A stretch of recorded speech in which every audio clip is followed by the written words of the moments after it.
Hey guys, it's TK and welcome to my session. In case you don't know me, I'm the founder of the Super BARCH Strategy, and now thanks to Blueprint I can share my knowledge of this strategy after using it for about 8 months, I would say. And yeah, today I will show you some of the bases that actually tell all of the base styles. Now I'm gonna play this replay right here, so let's just see what I do. Now before we go into the super, you're gonna see what a lot of people do is they pop the warden ability right here right now. That's a bit tricky because of the way the sweeper will push you. Now if the sweepers are targeting around the outside, this is kind of the second layer. You can see, like, if you count this as the first layer, this then counts as the second layer, which means the sweeper can actually push your blimp back into your warden ability. That means your warden already stepped up because of your loons, and the sweeper, once he pushes your blimp, you can then pop the ability. That also comes down to, of course, there is no trap, maybe some black air bombs are hitting you. That's when you have to pop the warden. And if you didn't know, if you hold onto the warden card, like you have the attacks, I'm gonna probably do a live attack for you as well, but that is the warden card that in your troop bar, if you hold onto it with your finger, just tap and hold, once you release your finger off the screen, that's when your warden ability will be popped. So try that out in a friendly challenge to see what I exactly mean. And look at what I do. Leaving the blimp, not popping the warden, the blimp is out, it comes back, then I pop, then I freeze the other sweeper. I know it happens quick, you're gonna see on the next base as well that I show you, but you're gonna learn it with a lot of practice. Now I'm gonna pause this.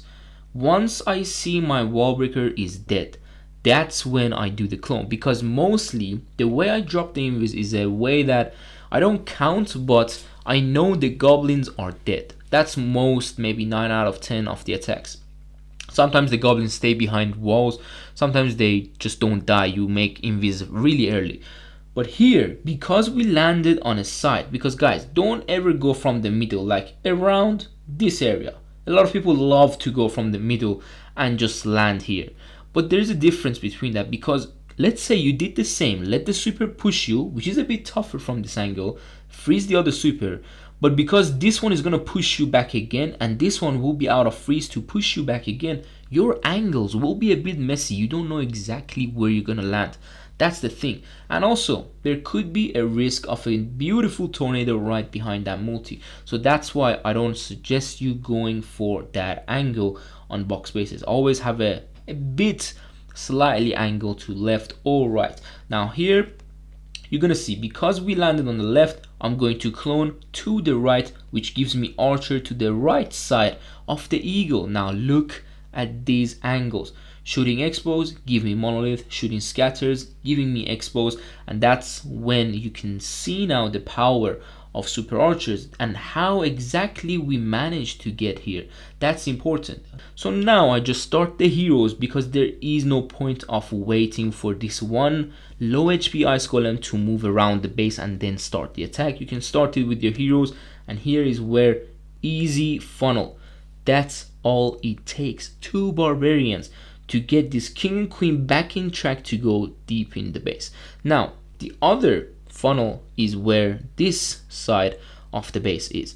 This is where, when you're suing a town hall, sending your heroes into a town hall, the town hall has 2 sides, which is the top side and this 9 o'clock side. You need to funnel either side of your sui. Of course, if you're coming from this way, you need to funnel the top. If you're coming that way, you need to funnel this way, because this is where your king can kind of run out and go shopping. That's what we call it. She's gonna go shopping, your queen might go shopping, and that's when it's gonna be tough to then reach the town hall. But of course, on this base, the town hall is reachable anyway from the outside layer. It's about the monolith that is not reachable. You need your queen to go inside this area. It can be tough. She cannot sometimes go in. She might come out. That's when you can send barbarians, but don't worry about it. We're just gonna keep watching these heroes reaching the town hall first. So this path is a lot easier, and you can see now right here is where I'm gonna drop a few barbarians with a few headhunters to snipe the king, before my heroes even reach anywhere close to that area.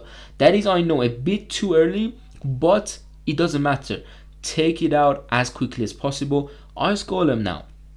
You might be thinking, why did I drop the Ice Golem this late? I'm going to explain to you also on the anti 3-star base, and that's simply because the Ice Golem sometimes stay back. That's the thing. It is low, like kind of slower than your heroes, of course, so it stays back and it cannot reach the main major defenses when it's needed. That's why when I drop it here, at least I know these two buildings can get tanked, and once they go out, the Ice Golem will step inside right here because there is no defenses on this area except the Warden Tower, which is a bit deeper. So that's why the Ice Golem was late. Now of course we have the King ability going off. You're gonna see once the King goes out, I can now have 100% sure that the Queen will step in, which means I don't need barbarians, I don't need my champion. And this is where once I see the King is tanking these defenses, the point defenses, or the Phoenix bringing back the King, there is usually, let's say, expos right on the left and right side of the town hall on a lot of the box spaces. That's when you see the expos is tanked, drop the RC right on this area with some barbarians to clean up. Always do that, because sometimes you might time fill if you drop the RC around the area I said, but dropping the RC on the other side is only, I would suggest you to do that when you're running low on time. I completely go with the same side, and with my RC, look at that Ice Golem. Beautiful pop right there. Mini Warden kind of following the King, but I wish it wouldn't just go into the Town Hall Poison.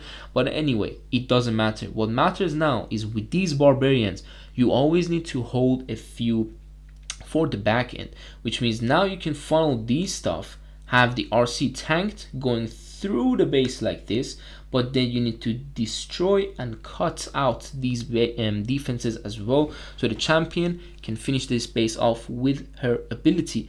The headhunter timing is super important, and that's why you need to have it to the best angle possible as well. Sometimes there might be scatter shots in your way as well, and you can see now that super archer at the beginning, the way it gave us the power to do this mean stuff to this base, it's insane. Now you remember that hog rider that I dropped? This is where now I'm sure that these 3 barbarians are enough to take that multi. 3 is completely fine if of course there is no builders or other damages, man, because I found there was no tornado and I found there was no skellies. That's why 3 barbs, simple, they can kill that multi right there and then. And yeah, few more minions, barbarians for the back end. I always like to keep a few in case we're running low on time, or in case my royal champion is kind of low on HP.